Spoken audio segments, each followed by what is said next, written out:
तो आज की वीडियो में हम देखेंगे कि आप कैसे ये amazing parallax animation after effects में बना सकते हो। So let's get started.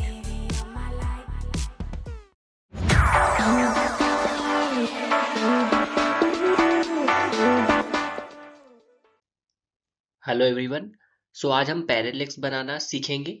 मेरे पास यहाँ पे एक फॉरेस्ट का सीन है जो मैंने फ्रीपिक से डाउनलोड करा है। तो मेरा कुछ इस तरीके का फॉरेस्ट का सीन है, बट इसे मैं रिलीज क्लिप मास्क करके जो मेरा आर्टबोर्ड है उसे एक लॉन्ग आर्टबोर्ड क्रिएट करूंगा कुछ इस तरीके से, क्योंकि जो मेरा सीन है मैं उसे ऊपर से नीचे पैन करूंगा। राइट, स्काई में हमारा कैमरा रहेगा फर्स्ट और वो धीरे धीरे नीचे फॉरेस्ट की तरह आएगा। इसलिए हम पहले रिलीज कर देंगे क्लिप मास्क को और हमारा आर्टबोर्ड एक्सटेंड कर देंगे।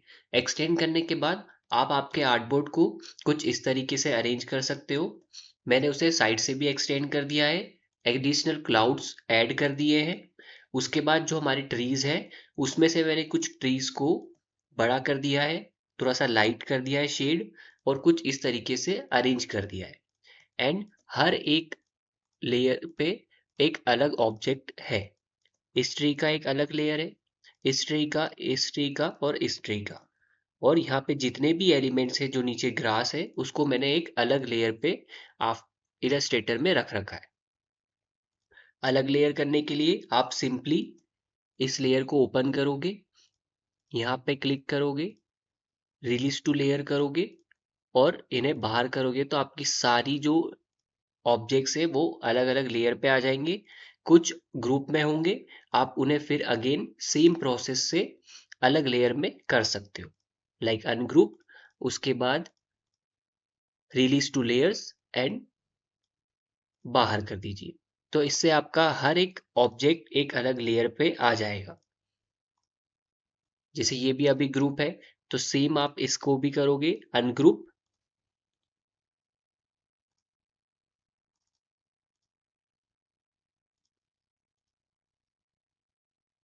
अनग्रुप करेंगे और रिलीज टू लेयर सीक्वेंस कर दोगे। तो इस तरीके से आप सारी लेयर्स को अलग अलग कर दीजिए और कुछ इस तरीके का अपना सीन क्रिएट कर लीजिए। ठीक है, फॉरेस्ट का ये सीन है और आपका जो क्लाउड है वो आप अलग से फ्री पिक से डाउनलोड कर सकते हो। अब हम इसी कॉम को, यानी इसी लेयर को हम हमारे आफ्टर इफेक्ट में इंपोर्ट करेंगे।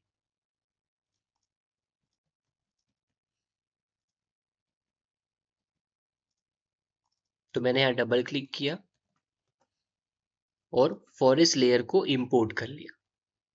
आप इसको कंपोजिशन चूज करिए, फुटेज डायमेंशन में लेयर साइज। थोड़ा सा फाइल आपका हैवी हो सकता है क्योंकि हमारे पास बहुत सारी लेयर्स है। तो हमारा ये पूरा की पूरा सीन हमारा कहाँ पे आ चुका है, आफ्टर इफेक्ट में, और हम पूरा लॉन्ग कंपोजिशन ही यहाँ पे क्रिएट करेंगे। राइट, सबसे पहले आप आपकी जितनी भी लेयर्स है उसको सिलेक्ट करके रास्टराइज ऑन कर दीजिए ताकि आपका क्वालिटी सही रहे। उसके बाद अगर आप यहाँ पे बॉटम कॉर्नर पे सिलेक्ट करोगे तो जो लेयर एम्प्टी है वो सिलेक्ट हो जाएगी, उसको आप डिलीट कर दीजिए। उसके बाद हमें पैरेलेक्स सीन क्रिएट करना है। तो पैरेलेक्स का बेसिक मीनिंग होता है कि जो भी ऑब्जेक्ट कैमरे के पास है वो फास्ट मूव करता है और जो ऑब्जेक्ट से कैमरे से दूर है वो आपका स्लो मूव करता है। तो हमें इसे 3D स्पेस में उसी तरह जमाना पड़ेगा। तो यहाँ पे हमारे पास 3D का आइकन होता है। आप सारी लेयर्स को सिलेक्ट करिए एक्सेप्ट बीजी। बीजी आप सिलेक्ट मत करिए और सारी लेयर्स को 3D कर दीजिए। तो इससे आपकी सारी लेयर्स हो जाएगी 3D। इसके बाद आप न्यू पे जाके एक कैमरा क्रिएट कर लीजिए। आप टू नोड कैमरा ले सकते हो और यही सेटिंग लेके आप क्रिएट कर दीजिए। तो हमने क्या करा, सारी लेयर्स 3D कर दी है और एक कैमरा क्रिएट कर दिया। अब इसे मुझे 3D स्पेस में जमाना पड़ेगा। सारी लेयर्स को हमें 3D स्पेस में जमाना है। आप टू व्यू कर सकते हो। एक व्यू में आप आपका टॉप व्यू सिलेक्ट कर लीजिए, ये आपका कैमरा है और यहाँ पे आपकी सारी लेयर्स है अभी। तो जो पीछे रखना है आप उसे सिलेक्ट करके पीछे की तरफ मूव कर दीजिए जेड एक्सिस में। राइट। अब जब हम जेड एक्सिस में मूव करेंगे तो आप देखोगे कि उसका स्केल छोटा हो रहा है। राइट। तो आपको सारी लेयर्स का जो स्केल है वो चेंज करना पड़ेगा। तो इसका एक बहुत ही अच्छा ट्रिक बताता हूं मैं आप लोगों को। राइट। स्केल जब हम जेड एक्सिस पे पीछे कर रहे हैं उससे करने से पहले आप उस लेयर को सोलो कर लीजिए। तो हम इस लेयर का डुप्लीकेट करेंगे। राइट। इसको हम 3D ऑफ कर देते हैं एक लेयर को। इस पे आप डाल दीजिए फिल। राइट। और जो हमारा 3D लेयर है उसको आप जेड एक्सिस में पीछे कर दीजिए। राइट। पीछे करेंगे तो आप देख रहे हो कि उसका स्केल छोटा हो गया है। अब इसका स्केल आप बड़ा कर लो एंड इसका पोजीशन जहां पे पहले था उससे मैच कर लीजिए। तो ये आपका जो फिल वाला लेयर है वो आपका एज अ गाइड एक्ट करेगा। उसके अकॉर्डिंग रेफरेंस लेके आप प्रॉपर पोजीशन और स्केल कर सकते हो।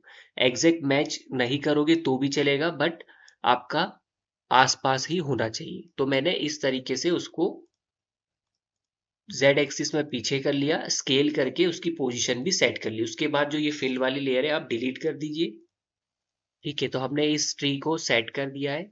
आप इसी प्रोसेस से सारे ट्रीज, सारे क्लाउड्स और सारी जो नीचे वाली हमारी लेयर है उसे 3D स्पेस में सेट कर दीजिए। राइट। आप सोलो करेंगे, आप उसका डुप्लीकेट करेंगे, एक को आप 3D ऑफ कर दीजिए, फिल ऐड कर दीजिए आप उसमें। उसके बाद ये वाली लेयर को आप जेड एक्सिस में पीछे करके उसका स्केल बढ़ा दीजिए और फिर उसका पोजीशन जो पहले था उससे मैच कर दीजिए।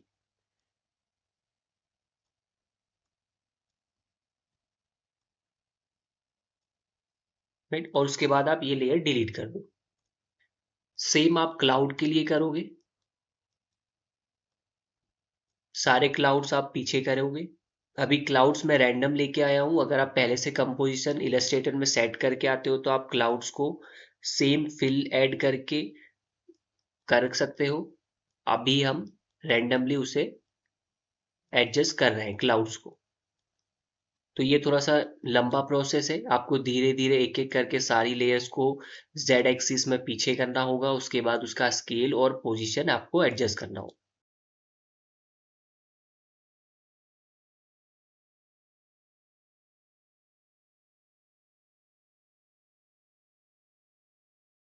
तो सारी लेयर्स को 3D स्पेस में जमाने के बाद आपके पास कुछ इस तरीके का आपका सीन क्रिएट हो जाएगा।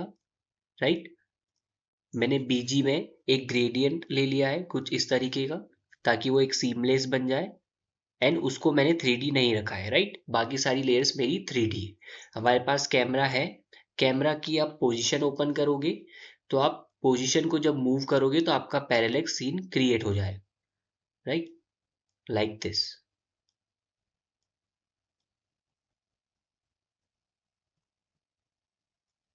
आप कस्टम व्यू पे जाओगे तो आप इजीली देख सकते हो कि सारी लेयर्स 3D में जमा दी गई है।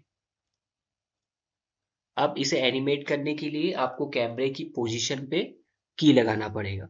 इसके पहले हम एक नया कॉम क्रिएट करेंगे जो हमारा 1920 1080 का होगा। राइट। क्योंकि हमें पूरा सीन नहीं बताना है इतना। हमें सिर्फ हमारा जो 1920 1080 है उसमें जो सीन आ रहा है वही हमारा दिखेगा।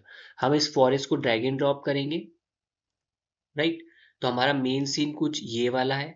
राइट। तो हम इसे यहाँ पे अभी सेट कर देते हैं। इसके अंदर जाके पोजीशन कैमरे की हम एनिमेट कर देते हैं। हमने यहाँ पे एक की लगाया, हम कुछ फ्रेम आगे गए, यही सेम की अगेन कॉपी पेस्ट कर दिया आपने। और फर्स्ट की पे जाके आप थोड़ा सा चेंज कर सकते हो। हम थोड़ा सा जूम कर देते हैं, साथ ही साथ इसको नीचे पैन कर देते हैं। राइट। सारा लेयर्स में हमारा नीचे कर दूंगा क्योंकि मुझे स्काई से बॉटम पे जाना है, यानी स्काई से हम लैंड पे पैन करेंगे। तो हम कुछ इस तरीके से की सेट करेंगे हमारे कैमरे पे। राइट। आप जितना ज़्यादा वैल्यू कर सकते हो उतना कर दीजिए। उसके बाद आप जब प्ले करोगे तो आपको एक अच्छा सा पैरेलक्स सीन दिख जाएगा। राइट। उसके बाद इस पे ही सेम की हम कॉपी पेस्ट करेंगे और इसे थोड़ा सा ऊपर की तरफ पैन कर देंगे ताकि हमारा एक स्मूथ और स्मूथनेस बढ़ जाए। अब इसका हम ग्राफ सेट करेंगे। आप इसको इजी ईज करके इसको कंटिन्यूस लॉक कर दीजिए और कुछ इस तरीके का ग्राफ आप सेट कर सकते हैं। राइट, इसको हम थोड़ा सा और स्ट्रेच कर देते ताकि और स्मूथ हो जाए। राइट, तो ये मेरा एक पैरेलैक्स सीन क्रिएट हो चुका है। हमने इनसाइड कीज लगा दी है। अब हम जो हमारा मैन कॉम्प है उसमें हम देखते हैं। ठीक है, ये थोड़ा सा ऊपर जाके नीचे आ रहा है क्योंकि हमारे बेजियर हैंडल क्रिएट हो जाते हैं, तो आप उसको हटाने के लिए जीरो टेंजेंट प्लगइन का यूज कर सकते हो। आप बोथ क्लिक करोगे तो वो सही हो जाएगा लाइक दिस। और इसकी को थोड़ा आगे कर दीजिए, बहुत ज्यादा दूर हो गया है। अब हम मास्टर पे जाएंगे तो यहाँ पे आपको कुछ इस तरीके का सीन दिखेगा। आपको इसे भी यहाँ पे की लगाना पड़ेगा। सेम ड्यूरेशन पे हम कीज लगाएंगे। लाइक सबसे पहले एक इस पोजीशन पे, फिर एक इस पोजीशन पे और एक इस पोजीशन पे जो हमारा फाइनल हो। अब इस वाली पोजीशन पे आपको जो पूरा कंपोजिशन है वो नीचे की तरफ करना पड़ेगा। राइट, और फिर ये धीरे धीरे यहाँ जाके हमारा ये पोजीशन आएगा और फिर जो हमारा ओरिजिनल पोजीशन है वो आ जाएगा। इसका भी आप ग्राफ सेम कर दीजिए।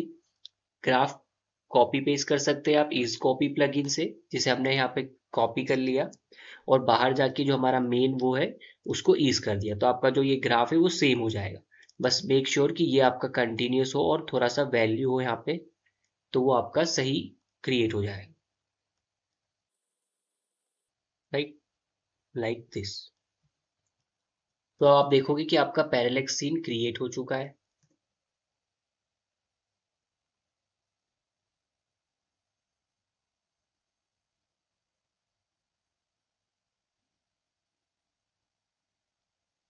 इसमें भी आपको बेजियर हैंडल मिलेंगे तो आप उसको जीरो टेंजेंट की हेल्प से हटा सकते हैं। इसको आप ट्रांसफॉर्म ऑन कर दीजिए तो आपका क्वालिटी, आई ट्रांसफॉर्म आपको ऑन नहीं करना है, नहीं तो वो आपका 3D कैमरा बिगड़ जाता है। I hope this video was useful for you. If you have any thoughts, questions and feedback, I would love to read them in the comment section. And lastly, don't forget to subscribe Digital Motion Academy.